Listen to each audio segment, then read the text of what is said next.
जब किसी व्यक्ति को किसी घटना में अन्याय का अनुभव होता है तो वो घटना उसके अंतर को झकझोर देती, समस्त जगत उसे अपना शत्रु प्रतीत होता है। अन्याय लगने वाली घटना जितनी बड़ी होती है, मनुष्य का हृदय भी उतना ही अधिक विरोध करता है। उस घटना के उत्तर में वो न्याय मांगता है और ये योग्य भी है। वास्तव में समाज में किसी भी प्रकार का अन्याय व्यक्ति की आस्था और विश्वास का नाश है।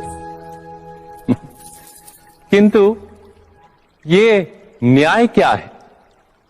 न्याय का अर्थ क्या है?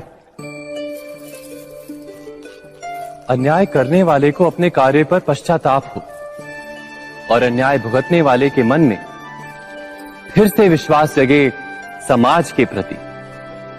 इतना ही अर्थ है ना न्याय का। किंतु जिसके हृदय में धर्म नहीं होता, वो न्याय को छोड़कर बैर और प्रतिशोध को अपनाता है।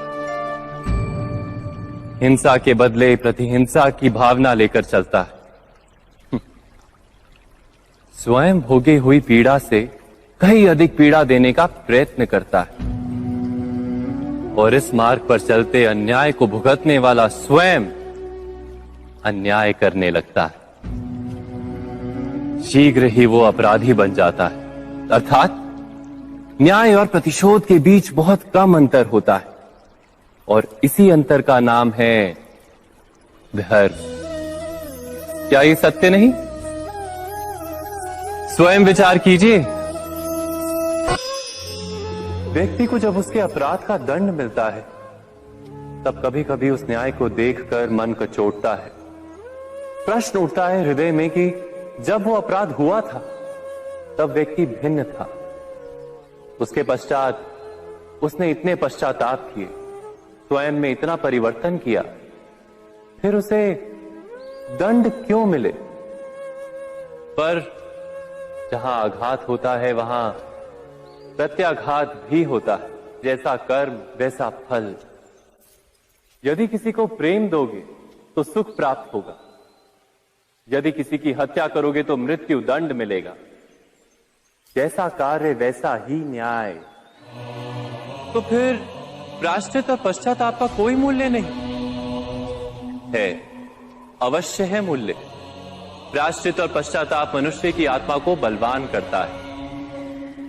आने वाले दंड को स्वीकार करने के लिए मनुष्य को तैयार करता है। अर्थात बिना प्रायश्चित के दंड स्वीकार करने का कोई मूल्य है? स्वयं विचार कीजिए। मनुष्य के हृदय में भय का साम्राज्य रहता है सदा। कभी संपत्ति के नाश का भय, कभी अपमान का भय, कभी अपनों से छूट जाने का भय। इसीलिए भय का होना सबको स्वाभाविक ही लगता है।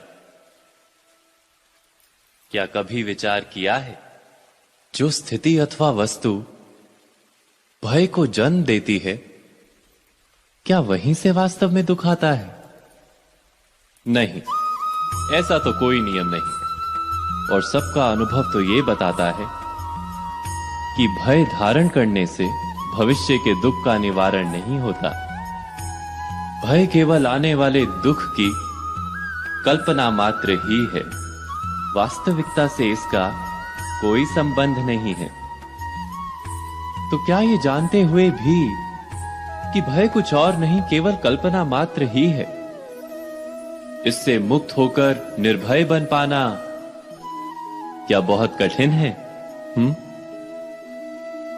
अवश्य विचार कीजिएगा।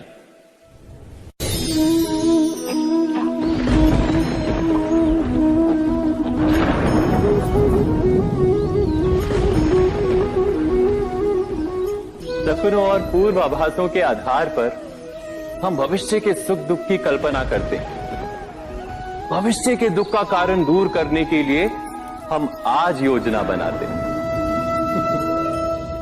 किंतु कल के संकट को आज निर्मूल करने से हमें लाभ मिलता है या हानि पहुंचती है? ये प्रश्न हम कभी नहीं करते।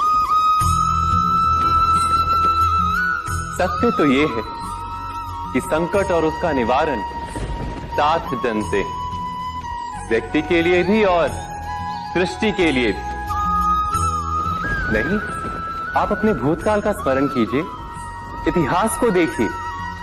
आप तुरंत ही ये जान पाएंगे कि जब जब संकट आता है तब तब उसका निवारण करने वाली शक्ति भी जन्म लेती है। यही तो जगत का चलन है। वस्तुतः संकट ही शक्ति के जन्म का कारण है। प्रत्येक व्यक्ति जब संकट से निकलता है तो एक पद आगे बढ़ा होता है, अधिक चमकता है, आत्मविश्वास से अधिक भरा होता है, न केवल अपने लिए अपितु विश्व के लिए भी। क्या ये सत्य नहीं? वास्तव में संकट का जन्म है एक अवसर का जन्म, अपने आप को बदलने का अवसर, अपने विचारों को ऊंचाई पर करने का अवसर, अपनी आत्मा को बलवान और ज्ञान मंडित बनाने का अवसर। जो ये कर पाता है उसे कोई संकट नहीं होता, किंतु जो ये नहीं कर पाता वो तो स्वयं एक संकट है विश्व के लिए। विचार कीजिए।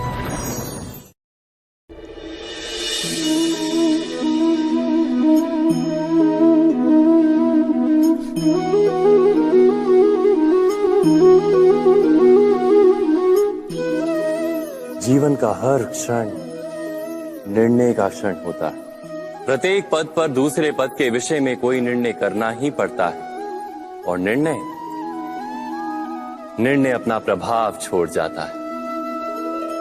आज किए गए निर्णय भविष्य में सुख अथवा दुख निर्मित करते हैं, ना केवल अपने लिए, अपने परिवार के लिए भी, आने वाली पीढ़ियों के लिए भी।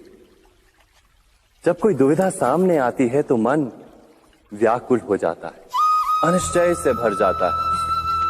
निर्णय का वो क्षण युद्ध बन जाता है और मन बन जाता है युद्ध भूमि। अधिकतर निर्णय हम दुविधा का उपाय करने के लिए नहीं, केवल मन को शांत करने के लिए लेते हैं। पर क्या कोई दौड़ते हुए भोजन कर सकता है? नहीं। तो क्या युद्ध से जूझता हुआ मन कोई योग्य निर्णय ले पाएगा? वास्तव में शांत मन से जब कोई निर्णय करता है तो अपने लिए सुखद भविष्य बनाता है, किंतु अपने मन को शांत करने के लिए जब कोई निर्णय करता है तो वो व्यक्ति भविष्य में अपने लिए कांटों भरा वृक्ष लगाता है। स्वयं विचार कीजिएगा।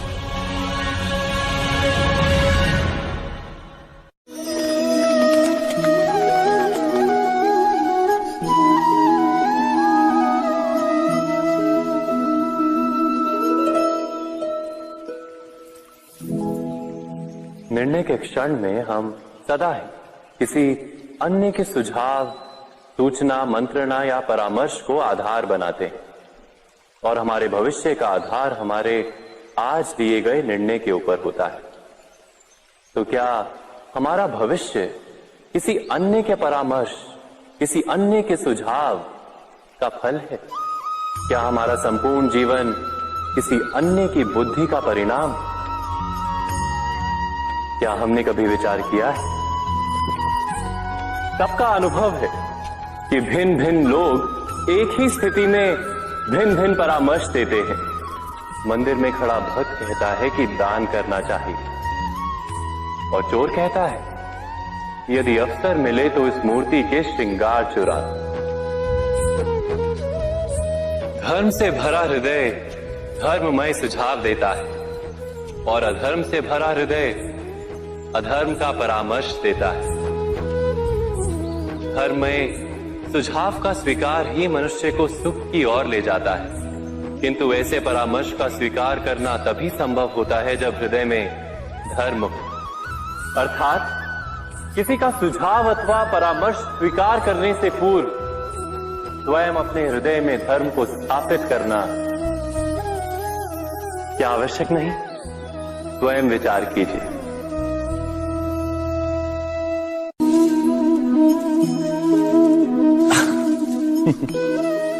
मनुष्य के सारे संबंधों का आधार है अपेक्षा। पति कैसा हो जो मेरा जीवन सुख और सुविधा से भर दे? पत्नी कैसी हो जो सदैव मेरे प्रति समर्पित रहे? संतान कैसी हो जो मेरी सेवा करे, मेरा आदेश माने?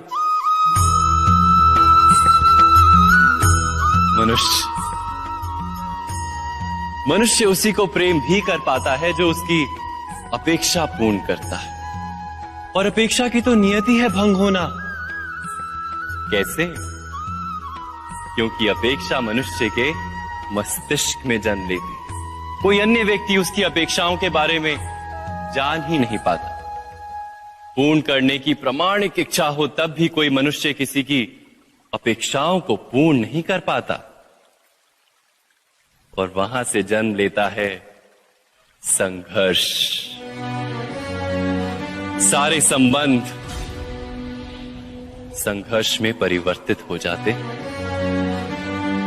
पर मनुष्य अपेक्षा को संबंध का आधार ना बनाए और स्वीकार करे केवल संबंध का आधार, तो क्या ये जीवन स्वयमेव सुख और शांति से नहीं भर जाएगा? स्वयं विचार कीजिएगा।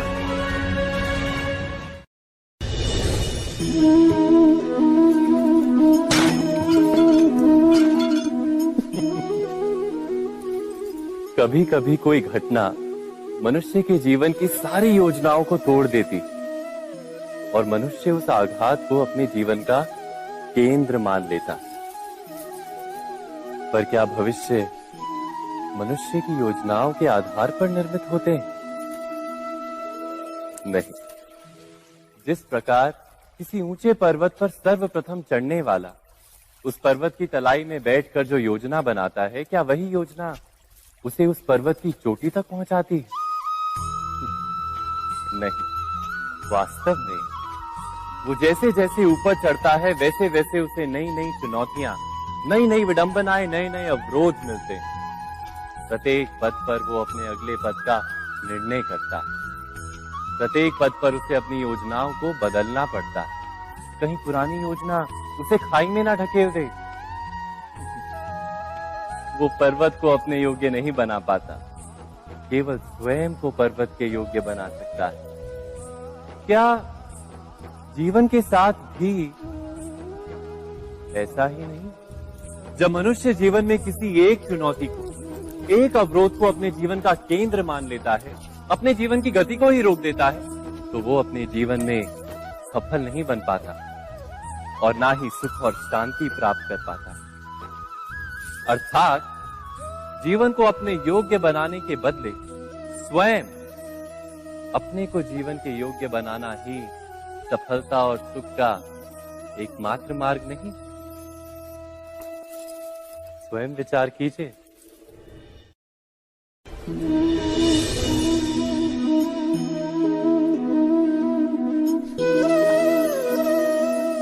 सत्ता की लालसा सबके हृदय को घेरे रहती है। प्रत्येक व्यक्ति अपना एक राष्ट्र निर्मित करने का प्रयत्न अवश्य करता है।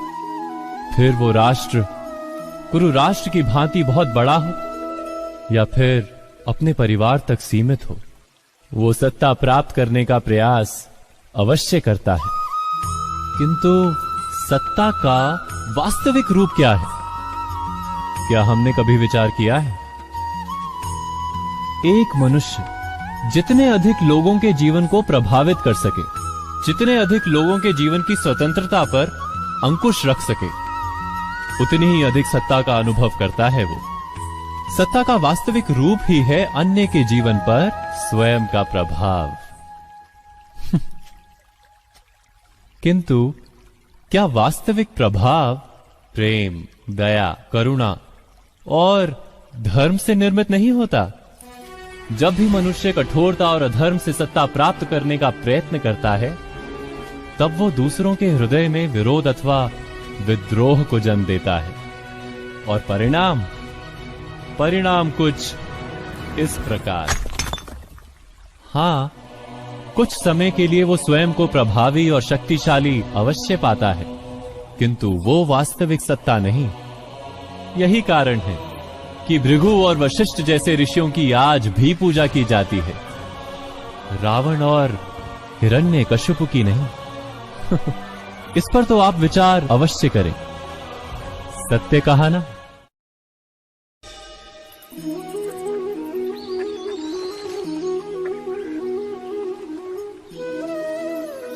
समय के आरंभ से ही मनुष्य को एक प्रश्न सदा पीड़ा देता है कि वो अपने संबंधों में अधिकतम सुख और कम से कम दुख किस प्रकार प्राप्त कर सकता है।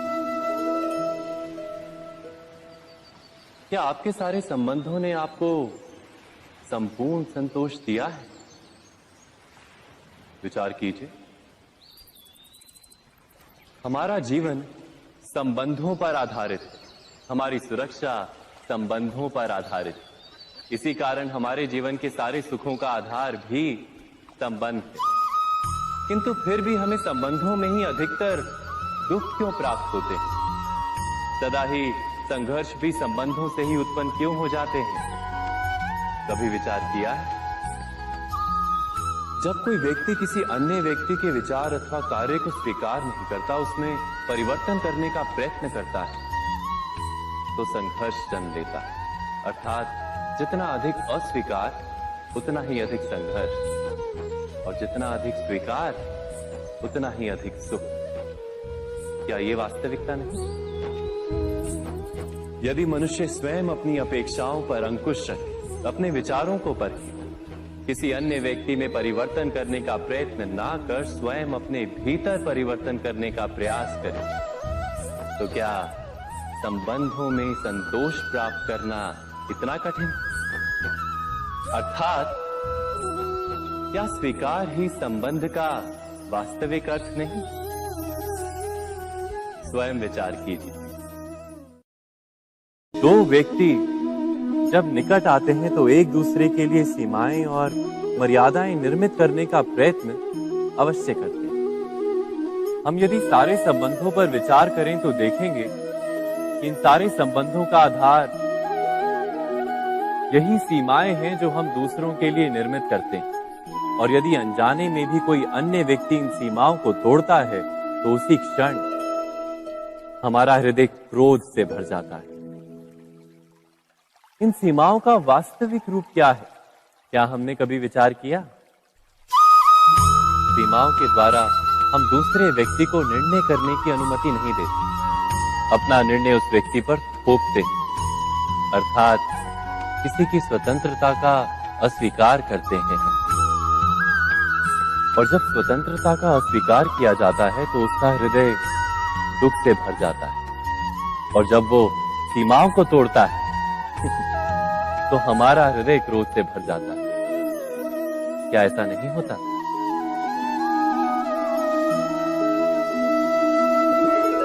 पर यदि एक दूसरे की स्वतंत्रता का सम्मान किया जाए तो किसी मर्यादाओं या सीमाओं की आवश्यकता ही नहीं होती। अर्थात जिस प्रकार स्वीकार किसी संबंध का देह है, क्या वैसे ही स्वतंत्रता किसी संबंध की आत्मा नहीं? स्वयं विचार कीजिए।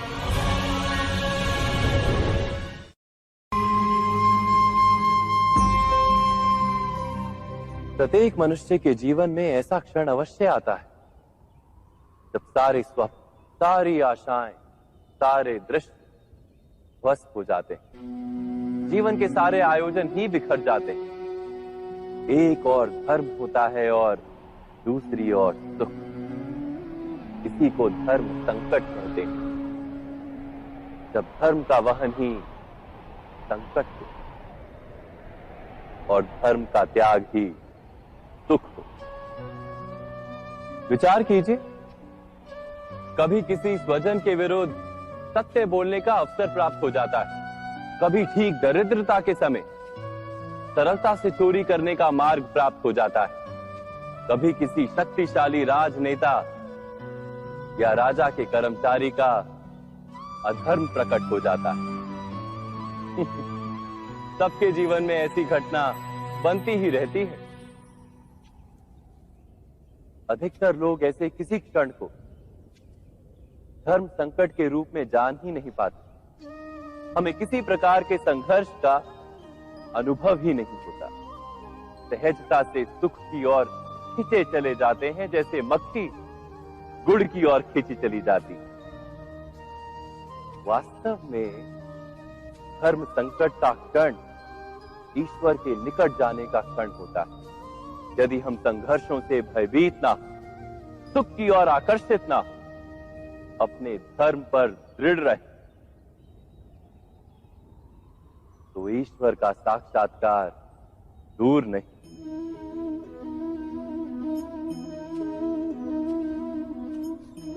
पवन से युद्ध करने वाला पत्ता यदि पेड़ से गिरता है तो भी आकाश की ओर उठता है। पवन से झुकने वाली घास वहीं भूमि पर रह जाती है। अर्थात धर्म संकट से यदि हम संकट को ही टाल दें तो सुख तो मिलता है, जीवन बढ़ता है, किंतु क्या चरित्र नहीं टूटता? क्या आत्मा दरिद्र नहीं हो जाती? क्या ईश्वर से अंतर नहीं हो जाता? स्वयं विचार कीजिए।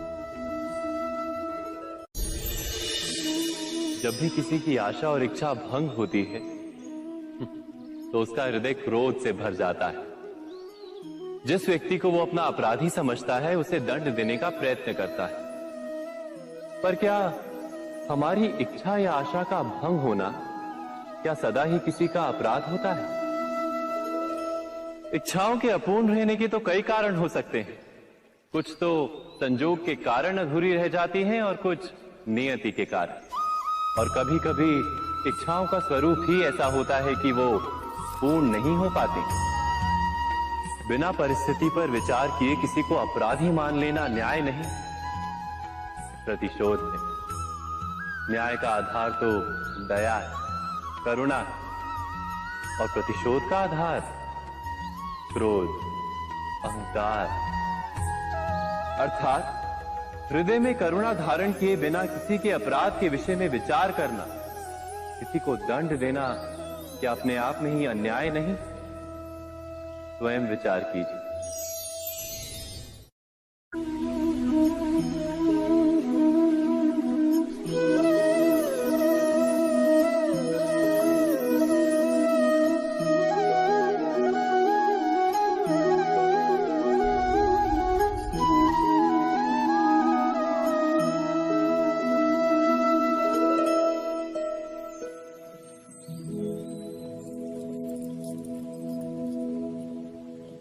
भविष्य के आधार पर सब आज का निर्णय लेना चाहते हैं।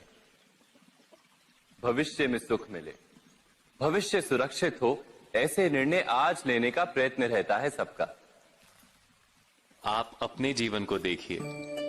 क्या आपके अधिकतर निर्णय के पीछे भविष्य का विचार नहीं होता? और हो भी क्यों ना। अपने जीवन को सरल और सुखमय बनाने का प्रयत्न करने का अधिकार सबका है। पर भविष्य तो कोई नहीं जानता, केवल कल्पना ही की जा सकती है। तो जीवन के सारे महत्वपूर्ण निर्णय कल्पनाओं के आधार पर ही करते हैं हम। क्या निर्णय करने का कोई तीसरा मार्ग हो सकता है? विचार कीजिए। सारे सुखों का आधार धर्म है और वो धर्म मनुष्य के हृदय में बसता है।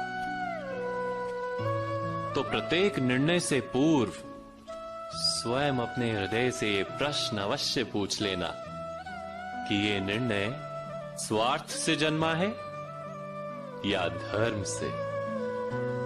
क्या इतना पर्याप्त नहीं? भविष्य के बदले धर्म का विचार करने से क्या भविष्य अधिक सुखपूर्ण नहीं होगा? स्वयं विचार कीजिए।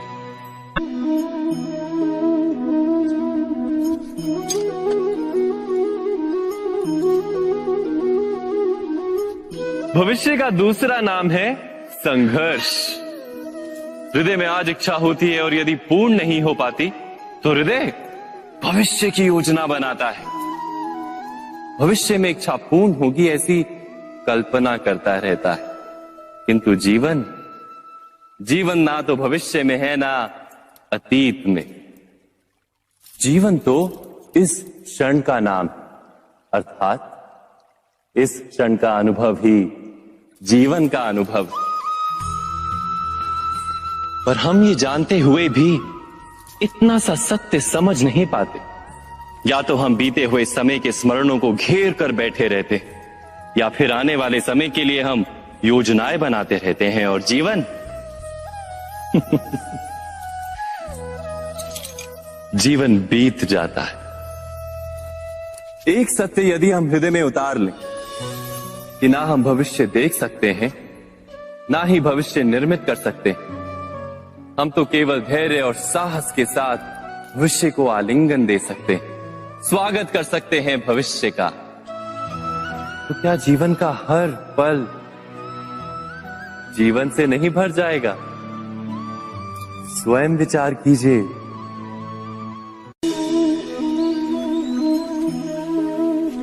सबके जीवन में ऐसा प्रसंग अवश्य आता है कि सत्य कहने का निश्चय होता है हृदय में, किंतु मुख से सत्य निकल नहीं पाता। कोई भय मन को घेर लेता है। किसी घटना अथवा प्रसंग के बारे में बात करना, या फिर स्वयं से कोई भूल हो जाए उसके बारे में कुछ बोलना, क्या ये सत्य है? नहीं, ये तो केवल तथ्य है। अर्थात जैसा हुआ था वैसा केवल बोल देना सामान्य सी बात। किंतु कभी कभी उस तथ्य को बोलते हुए भी भय लगता है। कदाचित किसी दूसरे की भावनाओं का विचार आता है मन, दूसरे को दुख होगा ये भय भी शब्दों को रोकता है। तो ये सत्य क्या है? क्या हमने कभी विचार किया है? जब भय रहते हुए भी कोई तथ्य बोलता है तो वो सत्य कहलाता है। वास्तव में सत्य कुछ और नहीं, केवल निर्भयता का दूसरा नाम है। और निर्भय होने का कोई समय नहीं होता, क्योंकि निर्भयता आत्मा का स्वभाव है। अर्थात क्या प्रत्येक क्षण सत्य बोलने का क्षण नहीं होता?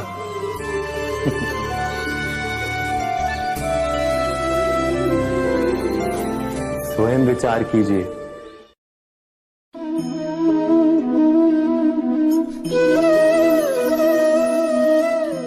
परंपरा में धर्म बसता है और परंपराएं ही धर्म को संभालने का कार्य करती हैं, ये सत्य है। पर क्या केवल परंपरा ही धर्म है? विचार कीजिए। सत्य तो यह है कि जिस प्रकार पाषाण में शिल्प होता है, उसी प्रकार परंपरा में धर्म होता है। इस पत्थर में शिल्प है, ये पत्थर शिल्प नहीं। शिल्प को उजागर करने के लिए उसे तोड़ना पड़ता है, अनावश्यक भागों को दूर करना पड़ता है। ठीक उसी प्रकार परंपराओं में धर्म ढूंढना पड़ता है। जिस प्रकार इंद्र पूजा की परंपरा को तोड़कर गोवर्धन पूजा का धर्म ना ढूंढा जाता, तो यादवों को उनकी मुक्ति का मार्ग नहीं मिल पाता। अर्थात परंपरा को पूर्णता छोड़ देने वाला धर्म से वंचित रह जाता है, और परंपरा का अंध अनुकरण करने वाला भी धर्म को प्राप्त नहीं कर पाता। कहते हैं हंस के पास नीर क्षीर विवेक होता है। दूध में मिले पानी को छोड़कर केवल दूध ही ग्रहण करता है। तो क्या सच्चा धर्म प्राप्त करने के लिए हृदय में ज्ञान से जन्मा विवेक आवश्यक है? और ऐसे विवेक के बिना जिसे धर्म मान भी लिया जाए, जो वास्तव में धर्म ना भी हो, ऐसा भी तो हो सकता है।